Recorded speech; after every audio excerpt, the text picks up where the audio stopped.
Hi hello students, అందరికీ స్వాగతం. Welcome to LTX classes. నేను మీ SP Rajan alias SPR.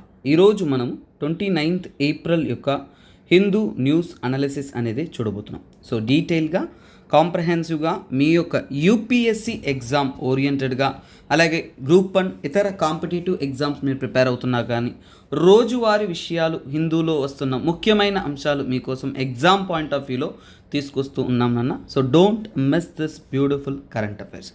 So మీకోసం ఒక అద్భుతమైన అనౌన్స్మెంట్ అనేది ఉంది నాన్న. సో న్యూ బ్యాచెస్ మనకి 1st May నుంచి లాంచ్ చేస్తున్నాం కాబట్టి గ్రూప్ 2 ఏబిపిఎస్సి ప్రిపేర్ అవుతున్న ప్రతి ఒక్క స్టూడెంట్స్కి మీ కళలు నిజం చేసుకునే అవకాశం అనేది ఉంది నాన్న. సో గ్రూప్ 2కైనా కాంప్రహెన్సివ్ కోచింగ్ అనేది మనం ఆఫ్లైన్ పద్ధతిలో రెగ్యులర్గా అందిస్తూ ఉన్నాం. సో దానికోసం మనం ఫ్రీ డెమో అనేది కండక్ట్ చేస్తున్నాం. One of the beautiful opportunity నాన్న. ఎవరూ కూడా ఈ అవకాశాన్ని మిస్ చేసుకోవద్దు. 30 సో గుర్తుపెట్టుకోండి, 30 ఏప్రిల్ అంటే రేపు ఆదివారం ఉదయం 10 గంటలకు గాను మన శ్రీకాకుళం ఇన్స్టిట్యూట్లో మీకు ఏంటంటేనన్నా ఇక్కడ ఇచ్చిన అడ్రస్ని మీరు రీచ్ అవ్వచ్చు. ఇక్కడ ఏంటంటేనన్నా మీకు ఫ్రీ డెమో అనేది కండక్ట్ చేస్తున్నారు. ఓకేనా? So don't miss this opportunity. Vijaya hospital ఎదురుగా. సో అలాగే ఇంకేమైనా డౌట్స్ ఉన్నాయంటే ఈ కాంటాక్ట్ నెంబర్ని మీరు కాంటాక్ట్ అనేది అవ్వచ్చు. మీకు కావలసిన తగినటువంటి ఇన్ఫర్మేషన్ ఇస్తారు. అలాగే మీరు హైదరాబాద్ నుంచి యూపీఎస్సీ ప్రిపేర్ అవ్వాలి అనుకుంటున్నారా? ఆఫ్లైన్ కోచింగ్, సో యూపీఎస్సీకైనా అద్భుతమైన కోచింగ్, బెస్ట్ క్వాలిటేటివ్ ఫ్యాకల్టీతో మీకు చూడండి 1st June నుంచి కూడా న్యూ బ్యాచెస్ అనేది స్టార్ట్ చేస్తూ ఉన్నాము. సో అలాగే ఈ బ్యాచెస్లో మీరు కూడా భాగస్వామ్యం అవ్వాలి, జాయిన్ అవ్వాలి అనుకుంటున్నారు అంటే లైఫ్ టైం వ్యాలిడిటీ కలిగిన కోర్సెస్ మీకోసం అందుబాటులో ఉన్నాయి.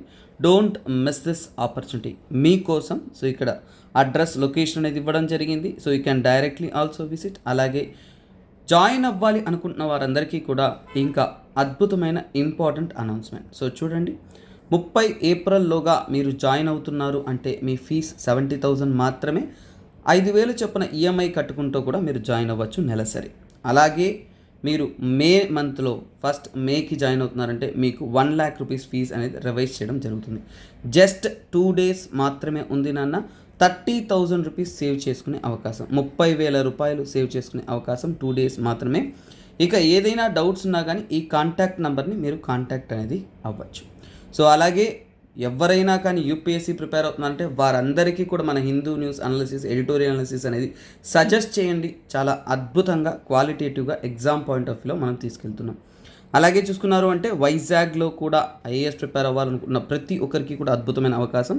30 ఏప్రిల్లోగా జాయిన్ అయితే 70,000 మీ ఫీజ్. అలాగే 1st May అంటే 1,30,000 రూపీస్ సేవ్ చేసుకునే అవకాశం అనేది మీకు ఉంటుంది. 1st May మర్చిపోవద్దు. 1st May కంతా కూడా ఏంటంటే న్యూ బ్యాచెస్ లాంచ్ చేస్తూ ఉన్నాము. సో అందులో మీరు కూడా భాగస్వామ్యం అవ్వాలి అనుకుంటే kindly use this golden opportunity. అలాగే మన హిందూ న్యూస్ అనాలిసిస్ రెగ్యులర్గా చూస్తున్నారు అంటే మనకి Indian express, down to earth, PAB ఇలా మల్టిపుల్ సోర్సెస్ నుంచి కూడా ఎగ్జామ్ పాయింట్ ఆఫ్ వ్యూలో చాలా క్రూషియల్ కరెంట్ అఫైర్స్ అనేది ఉంటాయి. సో అవన్నీ కూడా కవర్ చేస్తూ కాంప్రహెన్సివ్గా మీకోసం కరెంట్ అఫైర్స్ కోర్స్ని మనం లాంచ్ చేస్తున్నాము. 50% దాకా డిస్కౌంట్ ఇచ్చి మీకు జస్ట్ 3,000 రూపీస్కే లైఫ్ టైం వ్యాలిడిటీ కలిగిన కరెంట్ అఫైర్స్ కోర్స్ అనేది లాంచ్ చేస్తున్నాం నాన్న. సో ఇది 30 ఏప్రిల్ వరకు మాత్రమే వ్యాలిడిటీలో ఉంటుంది. Kindly utilise this golden opportunity. అలాగే చూడండి, ఎవరైతే ఆన్లైన్ మీడియంలో, సో ఆన్లైన్లో ఇంటి వద్ద నుండే యూపీఎస్సీ ప్రిపేర్ అవ్వాలి అని ఫిక్స్ అయిన ప్రతి ఒక్క స్టూడెంట్స్కి ఇది ఒక అద్భుతమైన వరం నాన్న. మీకోసం ఆన్లైన్ రికార్డెడ్ కోర్స్ అనేది 50,000 రూపీస్కి అందిస్తున్నాం. Online live and recorded course అనేది 60,000 రూపీస్కి అందిస్తూ ఉన్నాము. అలాగే ఈఎంఐ ఆప్షన్లో మీరు జాయిన్ అవ్వాలి అనుకుంటున్నా కానీ నెలసరి 5,000 కట్టుకుంటూ కూడా మీరు ఈ యొక్క కోర్స్ అనేది జాయిన్ అవ్వచ్చు. సో 30 ఏప్రిల్ వరకు ఈ యొక్క అద్భుతమైన అవకాశం అనేది మీకు అందుబాటులో ఉంటుంది. లైఫ్ టైం వ్యాలిడిటీ కలిగిన కోర్సెస్ మన ఎల్టీఎక్స్ ఫ్యామిలీతో ముడిపడి చాలామంది స్టూడెంట్స్ అద్భుతమైన అవకాశాన్ని ఉపయోగించుకొని అద్భుతంగా అనేది ప్రిపరేషన్ అనేది చేస్తూ ఉన్నారు. సో మీరు కూడా అందులో ఒకరు అవ్వాలి అనుకుంటే don't waste your time. So అలాగే రోజు అద్భుతమైన క్వశ్చన్స్ అనేది మనం చూస్తున్నాం. అదేవిధంగా ఈరోజు ఏంటంటే 2012లో నిన్న అడిగిన క్వశ్చన్కైనా ఆన్సర్ నేను చెప్తాను. సో చూద్దాం. రెగ్యులర్గా రోజువారీగా మీకు హిందూ అనాలిసిస్ తూచా తప్పకుండా క్వాలిటేటివ్గా ఇస్తున్నాను నాన్న. సో మీరు దాన్ని ఫాలో అవడం మాత్రమే కాకుండా మర్చిపోకుండా మీ వాల్యుబుల్ కమెంట్స్ అనేది చేస్తూ రండి. అలాగే రోజు పార్టిసిపేట్ చేస్తూ రండి మీ క్వశ్చన్స్కి. చాలామంది ఆన్సర్స్ అనేది ఏ అనేది ఆన్సర్ చేశారు, బట్ మనం ఎక్కడ మిస్టేక్ చేస్తామనేది మీకు అద్భుతంగా అర్థమయ్యేలా చెప్తాను చూడండి. సో ఇది 2012లో అడిగిన క్వశ్చన్ అన్న. ఇక్కడ చూడొచ్చు, which one among the following categories protected areas in India are local people are not allowed to collect and use biomass. ఇక్కడ ఇచ్చిన లిస్ట్లో ఏ ఒక దాంట్లో లోకల్ పీపుల్ని అలో చేయరు అనే క్వశ్చన్ అడిగారు నాన్న. బయోస్పియర్ రిజర్వ్సా, నేషనల్ పార్క్సా, అలాగే వెట్లాండ్సా, అలాగే వైల్డ్ లైఫ్ శాంక్చురీసా అనేది మీ క్వశ్చన్. మీ ఆన్సర్ వచ్చేసి నేషనల్ పార్క్స్ అన్న. చాలామంది దీన్ని గెస్ట్ చేయరు, మిస్టేక్ చేస్తుంటారు. అందుకే చెబుతున్నాను, యూపీఎస్సీ తరహాలో మీకు క్వశ్చన్స్ ఫ్రేమ్ చేసి ఇస్తున్నప్పుడు కైండ్లీ పార్టిసిపేట్ చేస్తే తప్ప మీ తప్పును మీరు తెలుసుకోలేరు, ఇంకాస్త జాగ్రత్తగా అనేది మీరు చదవలేరు. సో గైస్, సో ఎవ్రీబడి మేము చెప్పేది ఒకటే, be participate. So first of all biosphere reserves అనేది చాలా వరకు లెర్నింగ్ ప్లేసెస్గా కన్సిడర్ చేస్తారు. ఓకేనా, లెర్నింగ్ ప్లేసెస్గా అనేది కన్సిడర్ చేస్తారు. ముఖ్యంగా ఏంటంటేనా సస్టైనబుల్ డెవలప్మెంట్కి. సో ఎందుకంటేనా సస్టైనబుల్ డెవలప్మెంట్కి బయోస్పియర్ రిజర్వ్స్ని చాలా ముఖ్యంగా అనేది కన్సిడర్ అనేది చేస్తూ ఉంటారు. చాలా వరకు ఏంటంటేనన్నా ఈ బయోస్పియర్ రిజర్వ్స్, ఓకేనా, బయోస్పియర్ రిజర్వ్స్లో ఏంటంటేనన్నా టెస్టింగ్ సైట్స్గా ఏంటంటే కొన్ని, ఫర్ ఎగ్జాంపుల్ అంటే అక్కడ ఉంటున్న ఎకాలజీని, సోషల్ ఇంటరాక్షన్ని అన్నిటినీ స్టడీ చేయడానికి, తర్వాత టెస్ట్ చేయడానికి, తర్వాత ఏంటంటేనన్నా ఎకాలజికల్ సిస్టమ్ని మనం కాపాడుకోవడానికి, అలాగే మనము కాన్ఫ్లిక్ట్స్ అంటే ఒక హ్యూమన్కి అలాగే అక్కడ ఉంటున్న బయోస్పియర్కి ఏంటంటేనన్నా కాన్ఫ్లిక్ట్ రాకుండా కాపాడుకోవడానికి, అంటే కాన్ఫ్లిక్ట్ ప్రివెన్షన్ అంటాం. సో కాన్ఫ్లిక్ట్ రాకుండా కాపాడడానికి మనం జాగ్రత్తగా సంరక్షిస్తున్న స్థలమే ఈ బయోస్పియర్. ఇందులో ఏంటంటేనన్నా కొన్ని ప్రాంతాలను మార్కింగ్ చేసి వాళ్ళు లాజిక్గా అనేది కంట్రోల్ చేస్తుంటారు.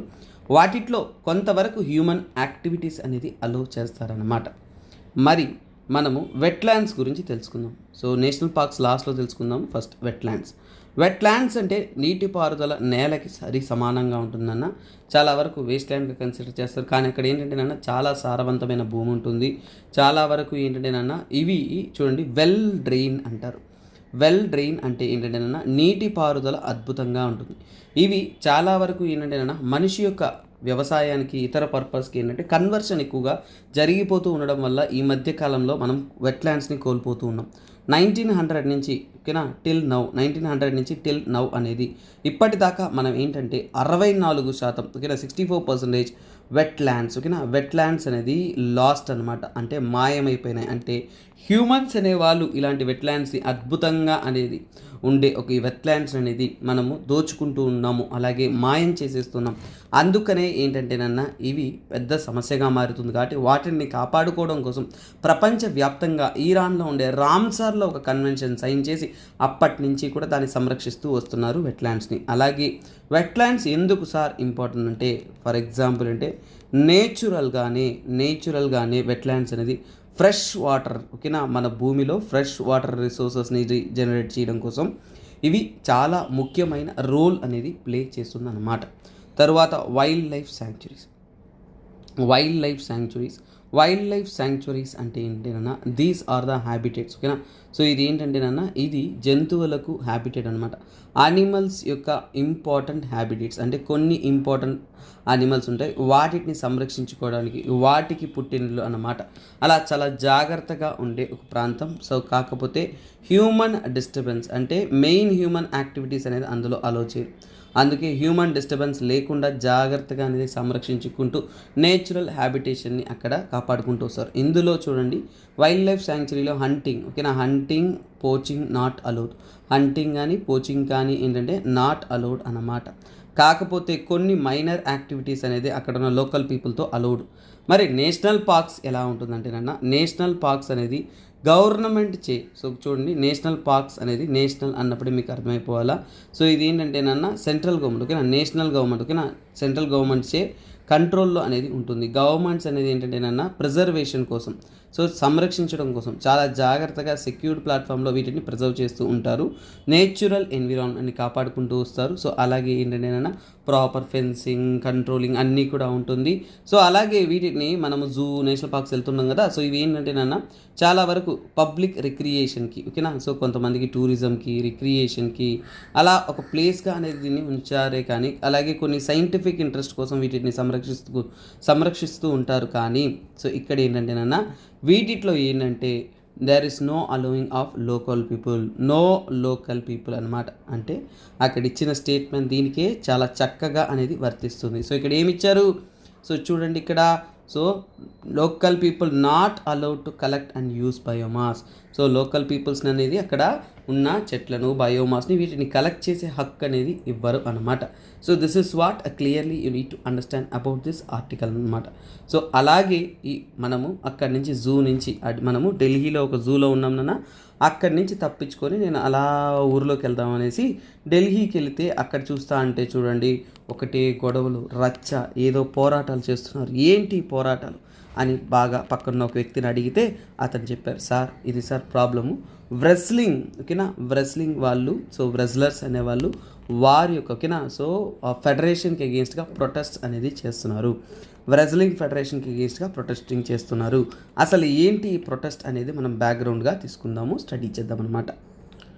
సో ఈ కరెంట్ అఫైర్స్ చెప్పడానికి ముందు ఒక విషయం చెప్పాలి. ఈ ఆర్టికల్ ఎక్కడ మనకు ఉపయోగపడుతుందంటేనన్నా మీకు ఇండియన్ సొసైటీ, ఓకేనా, ఇండియన్ సొసైటీ విషయంలో మీకు వస్తుంది. ఇది కరెంట్ అఫైర్స్ బేస్డ్ క్వశ్చన్లో వస్తుంది. అలాగే అంటే సొసైటీలో వచ్చేసి ఉమెన్ ఫేస్ చేసే ఇష్యూస్, వర్కింగ్ ప్లేస్ ఇష్యూస్, అలాగే స్పోర్ట్స్ సెక్టార్స్లో ఉమెన్స్ అనే వాళ్ళు ఎందుకు హైలైట్ కాకపోతున్నారు, ప్రజెంట్ ఉంటున్న సిచ్యువేషన్ ఏంటి, అసలు ఈ పొలిటికల్ మిస్గవర్నెన్స్ ఏంటి, స్పోర్ట్స్ గవర్నెన్స్ ఏంటి, ఇలాంటి ఆర్టికల్స్లో కరెంట్ అఫైర్స్లో మనకు వస్తుంది. అలాగే కొన్ని క్వశ్చన్స్ రైజ్ చేస్తున్నప్పుడు ఏంటంటే ఒలింపిక్స్ ఇలాంటి వాటి పోటీల్లో, గొప్ప గొప్ప పోటీల్లో, అలాంటి వాటిలో కూడా ఎందుకు ఇంతమంది జనాభా ఉన్నా కానీ ఇండియా ముందంచెలో లేకపోతుంది.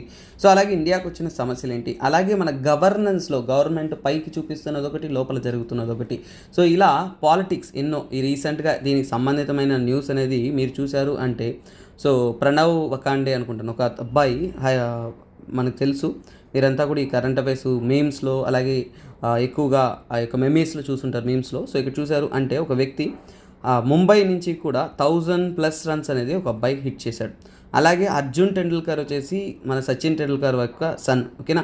సో ఈ అబ్బాయికి ఏమో క్రికెట్లో ఐపీఎల్లో ఆపర్చునిటీ దొరకలేదు, కానీ అర్జున్ టెండూల్కర్ ఏమో ఆపర్చునిటీ దొరికింది. సో దీన్ని ట్రోల్ చేస్తూ చాలామంది చేస్తున్నారు. సో ఇక్కడ ఏంటంటే సో ఇంటర్నల్ పాలిటిక్స్ అనేది ఇండియాలో ఇండైరెక్ట్గా స్పోర్ట్స్ సెక్టార్లో అనేది అలా మునిగిపోయి ఉంది. సో అలా ఉంటున్న సమస్యల గురించి మనం, సో ఎక్కడైనా కానీ ఫీల్డ్లో కూడా మనం తీసుకున్నామంటే ఎక్కడైనా కానీ ఇది మన ఇండియాలో కామన్ థింగ్, కానీ we don't accept this reality, అవునా కదా నన్ను. సో ఎందుకంటే సో దానికంటూ స్టార్డమ్, ఫ్యాండమ్ ఇలా కొన్ని ఉంటుంటాయి. బట్ సామాన్యుడు ఒక స్థాయికి ఎదగాలంటే, అది ఉన్నతమైన స్థాయికి అన్నప్పుడు ఎన్నో అడ్డంకులు ఫేస్ చేస్తూ వాళ్ళు రైస్ అవుతూ ఉంటారు. సో అలాంటి ఒక విషయాల్ని తెలియచేస్తూ ఉంటున్న ఒక ప్రొటెస్టే ఇది. సో ఈ ప్రొటెస్ట్ గురించి చదువుతున్నప్పుడు ఏంటంటే మీకు క్లియర్గా తెలియాల్సిందంటే ఎగ్జామ్ పాయింట్ ఆఫ్ వ్యూ అంటే అసలు ఏంటి ఈ రెజ్లింగ్ ఫెడరేషన్ ఏంటి అనేది మనం తెలుసుకుందాం. సో ఇక్కడ ప్రొటెస్ట్కి ఎవరికి అగేన్స్ట్ అంటే, సో చూడండి, wrestling federation of India. So wrestling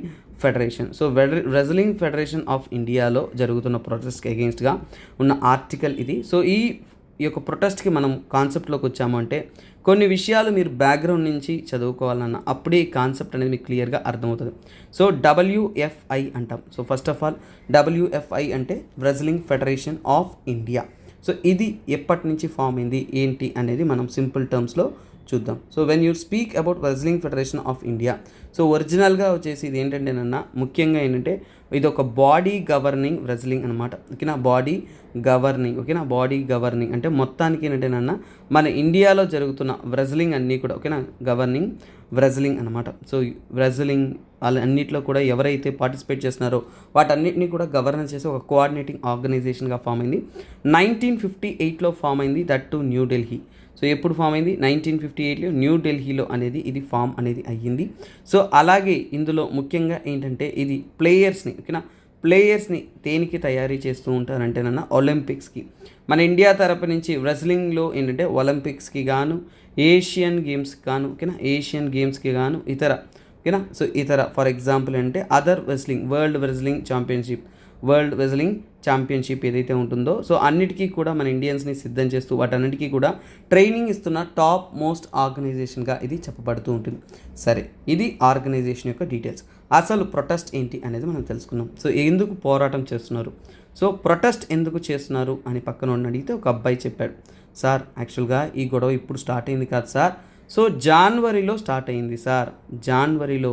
so last జనవరిలో ఏంటంటే అక్కడున్న ప్రజలందరూ కూడా పోరాడారనమాట, పోరాటం చేశారు, ప్రొటెస్ట్ చేశారు. ఎందుకని, సో ఎవరికి అగెయిన్స్ట్గా ఫస్ట్ తెలుసుకుందాం.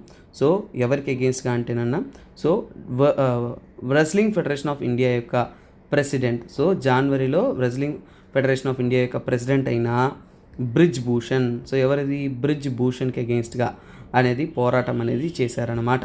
సో అలాగే బ్రిజ్ భూషణ్తో పాటు ఇంకొక రెజ్లర్, ఇండియన్ రెజ్లర్ అయిన వినేష్ ఫోగాట్, ఓకేనా, వినేష్ ఫోగాట్కి అగెయిన్స్ట్గా కంప్లైంట్ అనేది చేశారు. సో పోరాటం అనేది రైస్ అనేది చేశారు. సరే, ఏమని రైస్ చేశారు, ఎందుకని రైస్ చేశారు, రెండు విషయాల కోసం. ఒకటి సెక్షువల్ హరాస్మెంట్, సో ఒకటి ఏంటంటే సెక్షువల్ హరాస్మెంట్కి అగెయిన్స్ట్గా అనేది రైస్ చేశారు. అంటే వాళ్ళు పదవిని ఉపయోగించుకొని ఇలాంటి సెక్షువల్ హరాస్మెంట్ అనేది చేస్తున్నారు అనేది ఒక పొట్రేయలు. రెండవది ఏంటంటేనా ఫైనాన్షియల్, ఓకేనా, ఫైనాన్షియల్గా ప్రాపర్గా అనేది సపోర్ట్ చేయకుండా అక్కడ ఉంటున్న ఫెడరేషన్ అనేది మిస్మేనేజ్మెంట్ అనేది చేస్తున్నారు. మనకి చాలా మూవీస్, బాక్సింగ్, గేమ్స్ వీటి మీద వచ్చినా కానీ ప్రతి ఒక్క విషయంలో మీకు కామన్గా చూపిస్తున్న విషయం ఇది. సో అలాగే వారు పోలీస్ స్టేషన్లో కంప్లైంట్ చేసినప్పుడు ఏంటంటేనా పోక్సో చట్టంలో, ఓకేనా, పోక్సో యాక్ట్ను అనుసరించి ఏంటంటేనా అరెస్ట్ చేయమని చెప్తున్నారు. ఎందుకంటే పోక్సో అనేది ఎప్పుడూ కూడా మైనర్స్, సో కంప్లైంట్ చేసిన వారు మైనర్స్ అయినప్పుడు పోక్సో చట్టాన్ని అనుసరించి ఏంటంటేనా కంప్లైంట్ అనేది చేస్తారనమాట. ఈ ఇష్యూ ఎప్పుడు స్టార్ట్ అయింది అంటే జనవరిలో స్టార్ట్ అయింది.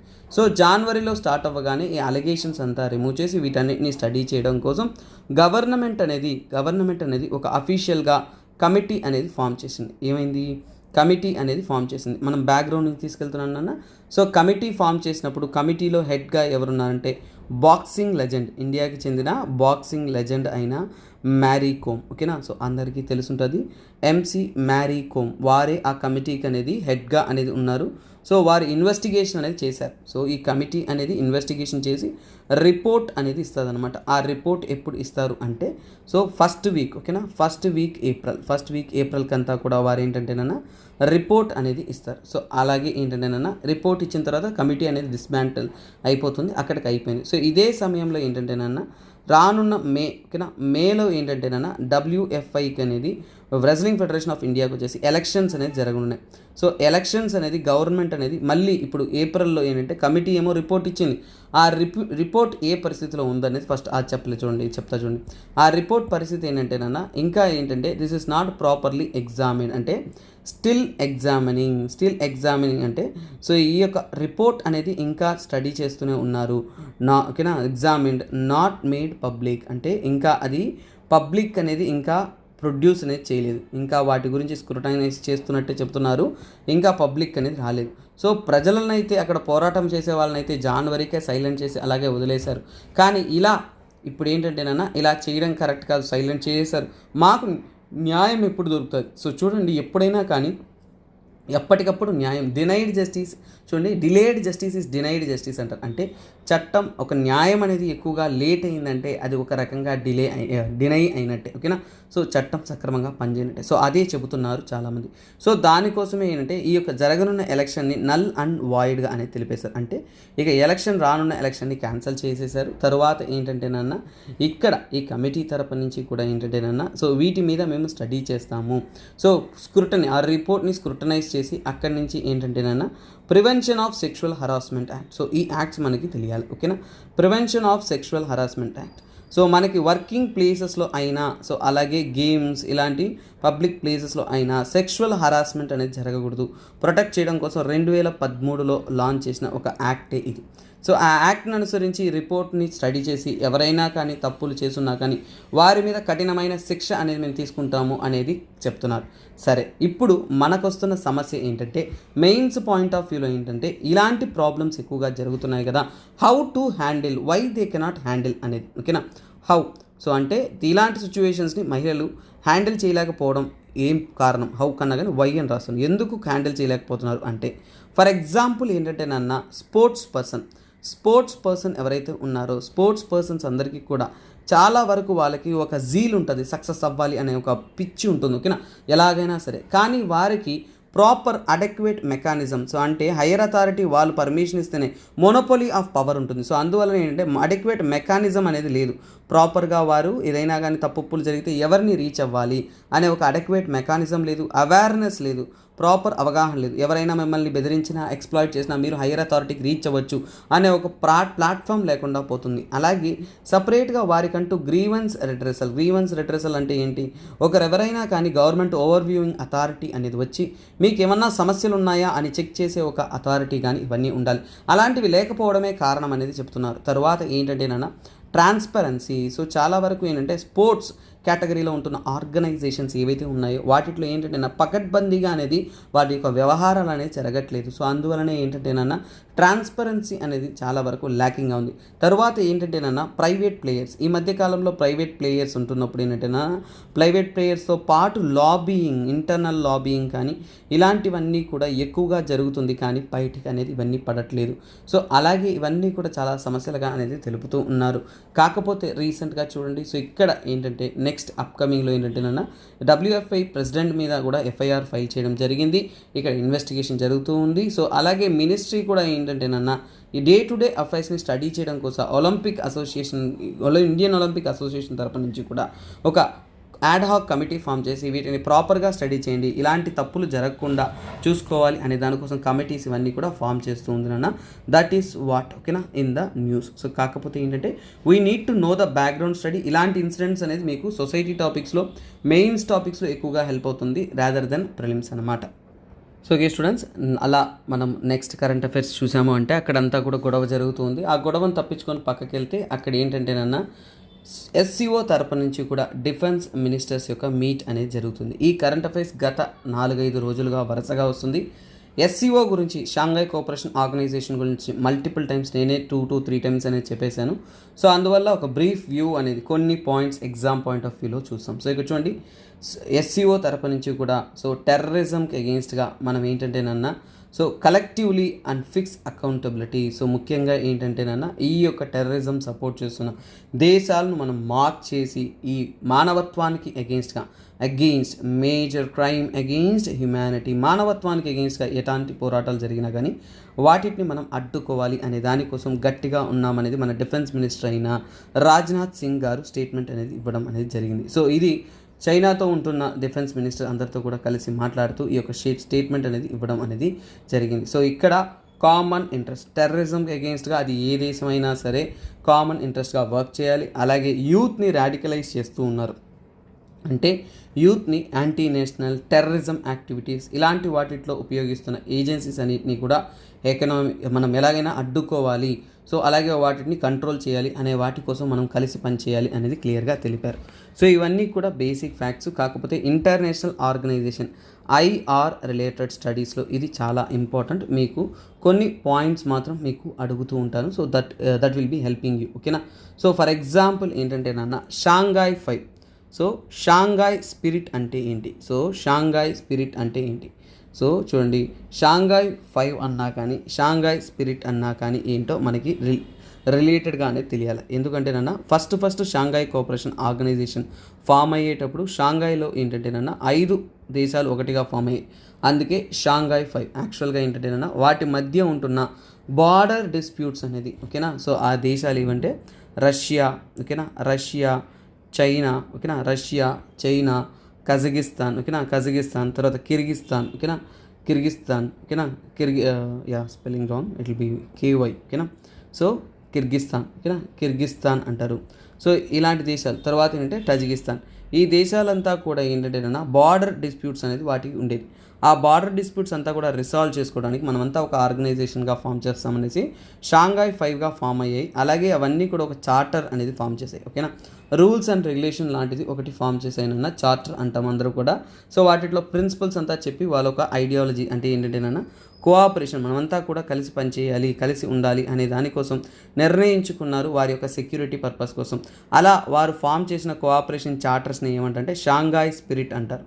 సో గుర్తుపెట్టుకోండి, షాంఘాయ్ స్పిరిట్ అనేది ఎక్కడి నుంచి వచ్చిందంటే షాంఘాయ్ 5 నుంచి వచ్చింది. సో కొన్ని పదాలకైన అర్థాలు మనకి చాలా చక్కగా తెలియాలి. ప్రస్తుతానికి షాంఘాయ్ కోఆపరేషన్ ఆర్గనైజేషన్ SCOలో ఏంటంటేనన్నా సుమారుగా 8 దేశాలు ఉన్నాయి. 8 కంట్రీస్ అనేది ఉన్నాయి. ఆ 8 కంట్రీస్లో 5 పైన చూస్తున్నారు.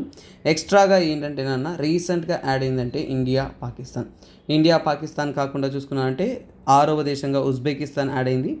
ఉజ్బెకిస్తాన్ వచ్చేసి 6వ దేశంగా యాడ్ అయింది. తర్వాత ఇండియా, తర్వాత పాకిస్తాన్.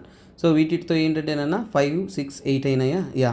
8 అయ్యాయి. తర్వాత ఏంటంటేనన్నా మనం తెలుసుకోవాల్సింది ఏంటంటే రీసెంట్గా 9th కంట్రీగా జాయిన్ అవ్వనున్నది ఈ ఇయర్ ఏదంటేనన్నా ఇరాన్. సో ఇరాన్ అనేది న్యూ కంట్రీగా అనేది ఈ యొక్క SCOలో అనేది జాయిన్ అనేది అవ్వనుంది. సో అలాగే మన ఇండియా చెప్పిన కొన్ని విషయాలు మనకి చాలా important exam point of view. ఎందుకంటే 2018లో చైనాలో ఏంటంటేనన్నా SCO సమిట్ అనేది జరిగింది. సో SCO సమిట్ అనేది 2018లో చైనాలో జరిగింది. కానీ అక్కడ జరిగేటప్పుడు మన ఇండియా యొక్క PM కూడా అక్కడ పార్టిసిపేట్ చేశారు. ఇండియా PM మోడీ గారు పార్టిసిపేట్ చేస్తూ అక్కడ ఏం చెప్పారు అంటే ఒక కాన్సెప్ట్ తీసుకొచ్చారు. వాళ్ళు తీసుకొచ్చిన కాన్సెప్టే ఏంటంటే సెక్యూర్. సో చూడండి, SCOలో సెక్యూర్ అనే కాన్సెప్ట్ అనేది తీసుకొచ్చారు. సో సెక్యూర్ అనే కాన్సెప్ట్లో ఏంటంటేనన్నా సో దేశాలంతా కూడా మనము ఈ యొక్క ఆర్గనైజేషన్స్ అంతా కూడా డిఫెన్స్ మినిస్టర్స్ అందరూ కూడా కలిసికట్టుగా మనల్ని సంరక్షించుకోవాలి అనే విధంగా అనేది వాళ్ళు సెక్యూర్ అనే దానికి ఒక ఫుల్ ఫామ్ కూడా చెప్పడం అనేది జరిగింది. That is what secure concept. So ఇది అప్పుడున్న కరెంట్ అఫైర్స్, దానికి related elements, few content that is required. So repeated contents అనేది ఎప్పుడు కూడా we should not drag again and again అన్న what is required for your examination అన్నట్టు మనము ఒక రివైజ్ చేసుకొని వెళ్తూ ఉండాలన్నమాట. అలాగే సో ఎవరైతే చూడండి వర్కింగ్ ప్రొఫెషనల్స్ ఉన్నారో వారందరికీ కూడా ఒక అద్భుతమైన అవకాశం. సార్ నేను జాబ్ చేస్తున్నాను సార్, కానీ UPSC ప్రిపేర్ అవ్వాలని నా గట్టి డ్రీమ్ సార్, ఎలాగైనా సరే నేను క్లియర్ చేయాలి సార్ అనుకుంటున్నారా? మీకోసం మనము ఫ్రీ మెంటార్షిప్ అనేది లాంచ్ చేస్తున్నాం. సో మీకు ఏ డౌట్స్ ఉన్నా కానీ మీరు ఈ కాంటాక్ట్ నెంబర్ని కాంటాక్ట్ అవ్వచ్చు. మీరు మీ యొక్క వర్కింగ్ ప్రొఫెషనల్స్ కంటిన్యూ చేసుకుంటూ కూడా మీకు ఫ్లెక్సిబుల్ అయిన టైంలో క్లాసెస్ అనేది కంటిన్యూ అవ్వచ్చు. సో మీరు 5,000 నెలసరి కట్టుకుంటూ కూడా EMI ఆప్షన్స్లో కోర్స్ అనేది పొందొచ్చు. లేదు ఫుల్ ఫ్లెడ్జ్డ్ కోర్సెస్ కావాలనుకుంటే మీకు 50,000 రూపీస్కి రికార్డెడ్ కోర్సెస్ అనేది అందుబాటులో ఉంటాయి. అలాగే లైవ్ అండ్ రికార్డెడ్ కోర్సెస్ అనేది 60,000 రూపీస్కి అందుబాటులో ఉంటాయి. ఈ యొక్క కోర్స్ యొక్క వ్యాలిడిటీ అనేది 30th May వరకు ఉంటుంది. సో త్వరపడి కోర్సెస్ ఎవరైనా జాయిన్ అవ్వాలనుకుంటే జాయిన్ అవ్వచ్చు. ఎందుకంటే తర్వాత మీ ఫీజ్ అనేది రివైజ్ చేస్తుంది. It will be increasing. Life time validity కలిగిన కోర్సెస్ ఇవి కాబట్టి don't miss this golden opportunity అన్నమాట. సో స్టూడెంట్స్, సో ఆ మీటింగ్ అంతా చూసుకొని బయటకు వస్తా అంటే ఇద్దరు పొలిటీషియన్స్ అరుచుకుంటున్నారు, ఒకరినొకరు దూషించుకుంటున్నారు, ఇష్టానికి తిట్టుకుంటూ ఉన్నారు. సో అప్పుడు నాకు మైండ్లో వచ్చింది, అరే ఇలా తిట్టుకుంటూ ఉంటే, ఇలా అరుచుకుంటూ ఉంటే ఒకరినొకరు అంటే ఒక వర్గాన్ని ఇంకొకరు, ఇంకో వర్గాన్ని ఇంకొకరు, వీళ్ళని వేరు దూషించుకుంటూ వాళ్ళని వాళ్ళు మోటివేట్ చేసుకుంటూ ఉంటే సో అప్పుడు ఇది చట్టానికి వ్యతిరేకం కాదా, చట్టం వీళ్ళ మీద యాక్షన్ తీసుకోదా అన్నప్పుడు సుప్రీంకోర్టు సువోమోటోగా ఆ కేసు తీసుకొని నడిచిందనమాట. సరే, అప్పుడు నాకు డౌట్ వచ్చింది, అసలు సువోమోటో అంటే ఏంటి? సువోమోటో అంటే ఏంటంటే నాన్న, మీరు కేసు ఫైల్ చేయరు, వ్రిట్ పిటిషన్ వేయరు, ఎవ్వరు వేయరు, కానీ స్వయానా ఏంటంటేనా సుప్రీంకోర్టే ఆ యొక్క కేసుని తీసుకొని నడిపిందంటే దాన్ని మనం ఏమంటే సువోమోటో అంటాం. సరే, ఇప్పుడు ఏ విషయం ఒకరినొకరు కోపంతో ద్వేషంతో తిట్టుకుంటున్నారా? సో దాన్ని ఏమంటాం? హేట్ స్పీచ్ అని అంటాం. సో ఇప్పుడు హేట్ స్పీచ్ చేశారు అంటే చట్టం తన పని చేస్తుందా లేదా? ఇది పాలిటీలో మీకు GS పేపర్ 2లో very very very important article అన్నమాట. సో పాలిటీలో హేట్ స్పీచ్ ఎలా పనిచేస్తుంది అంటే, సో ఒకవేళ ఒక వర్గాన్నో, ఒక కులాన్నో, ఒక మతాన్నో, ఇతర ఏ జెండర్నో ఏదో ఒక విషయం మీద మనము అక్కడున్న ప్రశాంతతను కోల్చి వైలెన్స్ని క్రియేట్ చేస్తూ అక్కడ మనము ఒక దుస్థితిని తెస్తున్నాము, ప్రజల్లో అశాంతిని తెస్తున్నాము అంటే అప్పుడు మీకు ఎగెయిన్స్ట్గా ఏ చట్టం పనిచేస్తుంది అనేది ఇక్కడ అద్భుతంగా ఇవ్వడం జరిగింది. Section 153A, 153B, 295A and 505 Indian penal code ప్రకారం ఇవన్నీ కూడా మీ పైన పనిచేస్తుంది అన్నమాట. సో ఇక్కడ ఇది పొలిటికల్గా చాలా చాలా ఇంపార్టెన్స్ అనేది రైజ్ చేస్తుంది. ఇది ప్రిలిమ్స్ కంటే కూడా మెయిన్స్ లెవెల్ ఆర్టికల్ అన్న. So let us get in to detail. So ఇక్కడ మనం మాట్లాడబోయే దేని గురించి? Hate speeches. ఎందుకని నేను అక్కడ రాగానే ఏముంది, సో ఇద్దరు ఏంటి పొలిటీషియన్స్ ఒకరినొకరు భయంకరంగా తిట్టుకుంటూ ఉన్నారు. ఈరోజు పరిస్థితిలో మనం స్టేట్ గవర్నమెంట్స్లో చాలా వరకు ఇలా ఇన్సిడెంట్స్ చూస్తూ ఉంటాం, అవునా కదా? సో వాటి గురించే ఇక్కడ చెబుతున్నారు. First of all hate speeches అంటే ఏంటి? సో ముఖ్యంగా యూస్ ఆఫ్ వర్డ్స్ ఏదైనా కానీ మనం డెఫినేషన్స్ అనేది తెలుసుకోవాలన్న డెఫినేషన్స్ అనేది సపరేట్గా మనం మంచిగా రాస్తే క్రియేట్ చేస్తేనే వస్తుంది. సో ఏంటంటేనా use of words to create, ఓకేనా, to create hatred. So to create hatred అంటే వాళ్ళ యొక్క ఇంటెంట్ ఏముంటుంది?